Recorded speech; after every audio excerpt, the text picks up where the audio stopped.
ৰাজ্যসভা নিৰ্বাচনৰ মনোনয়নৰ আজি অন্তিম দিন। আজি মনোনয়ন দাখিল কৰিব বিজেপিৰ দুই প্ৰাৰ্থীয়ে। প্ৰাক্তন মন্ত্ৰী ৰামেশ্বৰ তেলী আৰু প্ৰাক্তন বিধায়ক মিছন ৰঞ্জন দাসক বিজেপিৰ প্ৰাৰ্থী ঘোষণা। মুখ্যমন্ত্ৰী ডক্টৰ হিমন্ত বিশ্ব শৰ্মা আৰু ৰাজ্যিক বিজেপিৰ সভাপতি ভৱেশ কলিতাৰ উপস্থিতিত দাখিল কৰিব মনোনয়ন। আমি পুনৰবাৰ জনাইছো ৰাজ্যসভা নিৰ্বাচনৰ মনোনয়নৰ আজি অন্তিমটো দিন আৰু আজি মনোনয়ন দাখিল কৰিব বিজেপিৰ দুই প্ৰাৰ্থীয়ে। প্ৰাক্তন মন্ত্ৰী ৰামেশ্বৰ তেলী আৰু প্ৰাক্তন বিধায়ক মিছন ৰঞ্জন দাসক বিজেপিৰ প্ৰাৰ্থী ঘোষণা কৰা হৈছে। মুখ্যমন্ত্ৰী ডক্টৰ হিমন্ত বিশ্ব শৰ্মা আৰু ৰাজ্যিক বিজেপিৰ সভাপতি ভৱেশ কলিতাৰ উপস্থিতিত দাখিল কৰিব মনোনয়ন। আৰু এই সন্দৰ্ভত আমি অধিক খবৰ ল'বলৈ চেষ্টা কৰিম। ফোন লাইনত আমি সংযুক্ত হৈছোঁ নিউজ এডিটৰ সুনীল বৰাৰ সৈতে। হয় সুনীল, ৰাজ্যসভা নিৰ্বাচনৰ মনোনয়নৰ আজি অন্তিমটো দিন। আজি বিজেপি যিহেতু দুগৰাকীকৈ প্ৰাৰ্থী ঘোষণা কৰা হৈছে, মনোনয়ন দাখিল কৰিব। আমি আপোনাৰ পৰা এই সন্দৰ্ভত অধিক জানিব বিচাৰিম। সুনীল, অনুষ্ঠিতভাৱে আজি ৰাজ্যসভাৰ দুখনখনৰ যি মনোনয়ন দাখিল আজি যিহেতু অন্তিম দিন আৰু বিয়লি 3 বজালৈকে সেই সময়সীমা আছে, গতিকে 11 বজাৰ পৰা 3 বজাৰ ভিতৰত দুইগৰাকী যি প্ৰাৰ্থিত যি দুগৰাকী জ্যেষ্ঠ নেতা বিজেপিৰ জ্যেষ্ঠ নেতা প্ৰদান কৰা হৈছে, দুগৰাকী প্ৰাৰ্থীয়ে মনোনয়ন দাখিল কৰিব বুলি জানিব পৰা হৈছে। 11 বজাৰ পৰা 3 বজাৰ ভিতৰত সংগ দিব ৰাজ্যৰ মুখ্যমন্ত্ৰী ডক্টৰ হিমন্ত বিশ্ব শৰ্মা, প্ৰদেশ বিজেপিৰ সভাপতি ভৱেশ কলিতা আৰু প্ৰাক্তন কেন্দ্ৰীয় মন্ত্ৰী সৰ্বানন্দ সোণোৱাল। গতিকে এই দুগৰাকী প্ৰাৰ্থীৰ প্ৰাৰ্থিত্ব প্ৰায় নিশ্চিত এনে ক'ব পাৰি যে বিৰোধী এইবাৰ এই খালী হৈ থকা আসন দুখনৰ বাবে প্ৰতিদ্বন্দ্বিতা নকৰে, তাৰ পৰা বিৰত দিব। গতিকে অৱধাৰিতভাৱে দুয়োগৰাকী বিজেপিৰ জ্যেষ্ঠ নেতাই ৰাজ্যসভাৰ সাংসদ হিচাপে নিৰ্বাচিত হ'ব। আৰু এক তাৎপৰ্যপূৰ্ণ দিশ যে যি দুগৰাকী নেতাক বিজেপিয়ে প্ৰাৰ্থী কৰিছে, দুয়োগৰাকী দলটোৰ অতি জ্যেষ্ঠ নেতা। মিছন ৰঞ্জন দাস পূৰ্ব 4বাৰৰ বিধায়ক আৰু ৰামেশ্বৰ তেলী প্ৰাক্তন বিধায়ক আছিল, প্ৰাক্তন কেন্দ্ৰীয় মন্ত্ৰী। এবাৰ সৰ্বানন্দ সোণোৱালে কিছু সময়ত প্ৰতিযোগিতা কৰাৰ কাৰণে তেওঁ টিকেট কটা হৈছিলে, কিন্তু তেওঁক আশ্বাস প্ৰদান কৰা হৈছিলে যে তেওঁক প্ৰতিষ্ঠা কৰা হ'ব। আৰু সেই কেন্দ্ৰীয় নেতৃত্বই এনে দুগৰাকী বিজেপিৰ জ্যেষ্ঠ নেতাক আজি প্ৰাৰ্থিত্ব দিছে, যি দুগৰাকীৰ জৰিয়তে যি বিজেপিৰ অসমত নতুন পুৰণি বিজেপিৰ কিছু বিতৰ্ক চলি আছে, সেই বিতৰ্কৰ অৱসান ঘটোৱাৰ ই এক ভাল পদক্ষেপ বুলি ক'ব লাগিব, যিটো কেন্দ্ৰীয় নেতৃত্ব ৰাজ্যিক নেতৃত্বই সন্মতি প্ৰদান কৰি দুয়োগৰাকীকে সৰ্বসন্মতিক্ৰমে প্ৰাৰ্থিত্ব প্ৰদান কৰিছে। অৱশ্যে দুয়োগৰাকীয়ে সম্পূৰ্ণ কাৰ্যকালৰ কাৰণে সাংসদ হ'ব নোৱাৰিব, যিহেতু সৰ্বানন্দ সোণোৱাল আৰু কামাখ্যা প্ৰসাদ তথা যিহেতু লোকসভাৰ পৰা নিৰ্বাচিত হ'ল, তেওঁলোকৰ বাকীখিনি সময় যিখিনি কাৰ্যকালৰ বাকীখিনি সময়, সেই সময়খিনিহে দুয়োজনে সুযোগ পাব।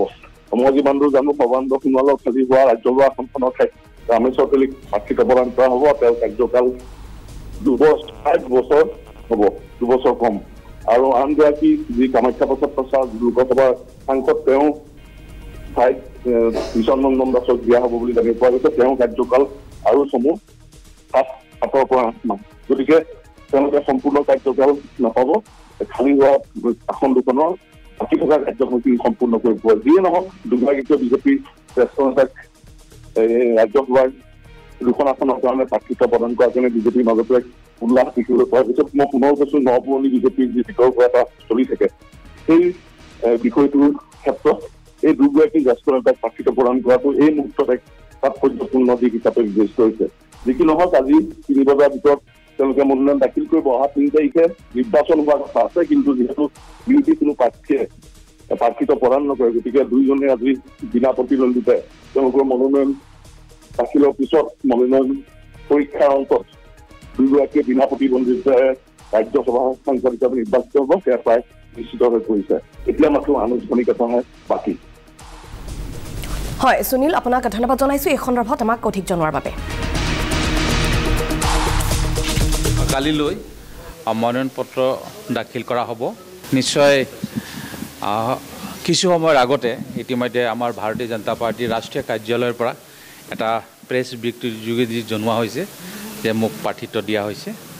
আৰু মই প্ৰথমতে ধন্যবাদ জনাইছোঁ আমাৰ ৰাষ্ট্ৰীয় সভাপতি JP নাড্ডাজীক, তাৰপিছত আমাৰ অমিত শ্বাহজীক, অসমৰ মুখ্যমন্ত্ৰী ডক্টৰ হিমন্ত বিশ্ব শৰ্মা ডাঙৰীয়া, ভৱেশ কলিতা ডাঙৰীয়াক, সকলক মই ধন্যবাদ জনাইছোঁ যে মই ভাবিছিলোঁ যে মোৰ লোকসভাত টিকেট মোৰ কাটি দিয়া হৈছিল। তাৰপিছত পাৰ্টীয়ে কৈছিল ভাল দায়িত্ব এটা দিয়া হ'ব, আৰু নিশ্চয় ময়ো ভাবিছিলোঁ যে মই এজন পাৰ্টীৰ কাৰ্যকৰ্তা, নিশ্চয় পাৰ্টীয়ে চিন্তা কৰিব, আৰু ঠিক তেনেকৈ পাৰ্টীয়ে চিন্তা কৰিলে আৰু ৰাজ্যসভাৰ সাংসদ হিচাপে ইতিমধ্যে প্ৰাৰ্থিত্ব লাভ কৰিছোঁ। আমি পাৰ্টিৰ কাৰ্যকৰ্তা আৰু কাৰণ মই 98ত পাৰ্টিত আহিছিলোঁ আৰু তেতিয়াৰ পৰা পাৰ্টিৰ কথাই অকল চিন্তা কৰি থাকোঁ, কেনেকৈ পাৰ্টিটো আগবাঢ়িব পাৰে। আৰু যেতিয়া মোৰ টিকেট হোৱা নাছিল তেতিয়াও আমি কৈছিলোঁ নহয় ঠিক আছে মোক টিকেট দিয়া নাই, কিন্তু আমি নৰেন্দ্ৰ মোদী ডাঙৰীয়াক ভাৰতৰ প্ৰধানমন্ত্ৰী বনাব লাগিব আৰু এই ডিব্ৰুগড় লোকসভা সমষ্টিত বহুত ভোটৰ ব্যৱধানত জয়ী কৰাব লাগিব। আৰু ঠিক তেনেকৈ আমি কষ্ট কৰিছিলোঁ আৰু নিশ্চয় আপোনাক গম পাইছোঁ 2,70,000 ব্যৱধানত সৰ্বানন্দ সোণোৱাল ডাঙৰীয়াক জিকাইছিলোঁ আৰু ঠিক তেনেকৈ আমি পাৰ্টিৰ কাম কৰিছিলোঁ। এতিয়া মোক কৈছিল যে আপোনাৰ টিকেটটো কৰ্তন হৈছে, নিশ্চয় আপোনাক এটা ভাল দায়িত্ব দিয়া হ'ব আৰু ঠিক তেনেকৈ ময়ো আশা কৰিছিলোঁ নিশ্চয় ৰাজ্যসভা খালী হ'ব, তাত হয়তো মোক দিব আৰু ঠিক তেনেকৈ ইতিমধ্যে আপোনাক গম পাইছে সৰ্বানন্দ সোণোৱাল ডাঙৰীয়াৰ যিটো কাৰ্যকাল থাকি গৈছিল 2 বছৰ সেইটো মই পাম আৰু সেইটো ইতিমধ্যে মোক দিয়া হৈছে বুলি ৰাষ্ট্ৰীয় কাৰ্যালয়ৰ পৰা ইতিমধ্যে এখন লেটাৰৰ যোগেদি জনোৱা হৈছে। নিশ্চয় কালি মনোনয়ন পত্ৰ দাখিল কৰিম। মই আশা কৰিছোঁ অসমৰ মুখ্যমন্ত্ৰী ডাঙৰীয়া লগতে ডক্টৰ হিমন্ত বিশ্ব শৰ্মা থাকিব অসমৰ মুখ্যমন্ত্ৰী আৰু সৰ্বানন্দ সোণোৱাল ডাঙৰীয়া থাকিব আমাৰ কেন্দ্ৰীয় মন্ত্ৰী আৰু আমাৰ ৰাজ্যিক সভাপতি ভৱেশ কলিতা ডাঙৰীয়া উপস্থিত থাকিব মনোনয়ন পত্ৰ দাখিলৰ সময়। মই খুব আনন্দিত আছোঁ। মোৰ পাৰ্টিৰ সকল নেতৃবৃন্দক মই কৃতজ্ঞতা জ্ঞাপন কৰিছোঁ আৰু অহা সময়ত মই মোৰ নিজৰ অঞ্চল আৰু আমাৰ গোটেই অসমৰ কাৰণে মই কাম কৰি যাম, ৰাইজৰ কাৰণে কাম কৰি যাম।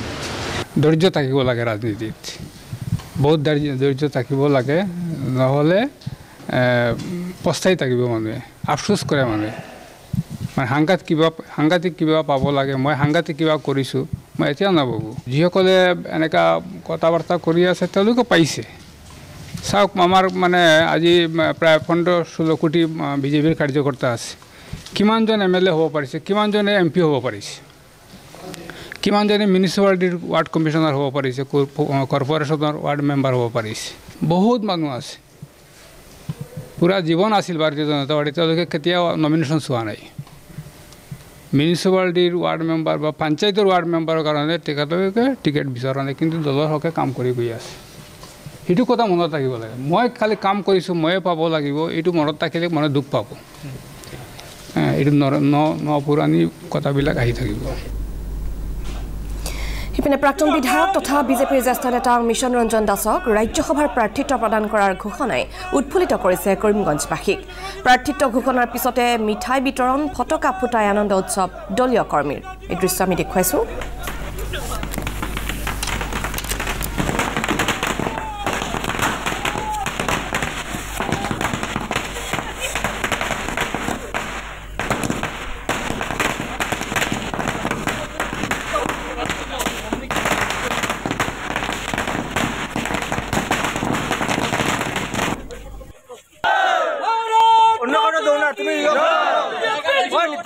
আমি শুভেচ্ছা আৰু অভিনন্দন জনাই আছোঁ আমাৰ জ্যেষ্ঠ নেতা এই কৰিমগঞ্জ জিলাৰ উত্তৰ কৰিমগঞ্জ বিধানসভা সমষ্টিৰ পৰা বিগত দিনত যিনি 4বাৰ বিধায়ক নিৰ্বাচিত হৈ আসাম বিধানসভাত প্ৰতিনিধিত্ব কৰিছিলে মাননীয় মিছন ৰঞ্জন দাস মহোদয়ক এইমাত্ৰ ভাৰতীয় জনতা পাৰ্টিৰ কেন্দ্ৰীয় নিৰ্বাচন কমিটি যাক ৰাজ্যসভা নিৰ্বাচনৰ কাৰণে মনোনীত কৰিলে। মাননীয় মিছনদাৰ এই মনোনয়ন প্ৰাপ্তিত এইটো কৰিমগঞ্জ জিলাৰ কাৰণে এটা বিৰাট প্ৰাপ্তি, এইটো বৰাক উপত্যকাৰ ভাৰতীয় জনতা পাৰ্টিৰ কাৰণে এটা বিৰাট প্ৰাপ্তি।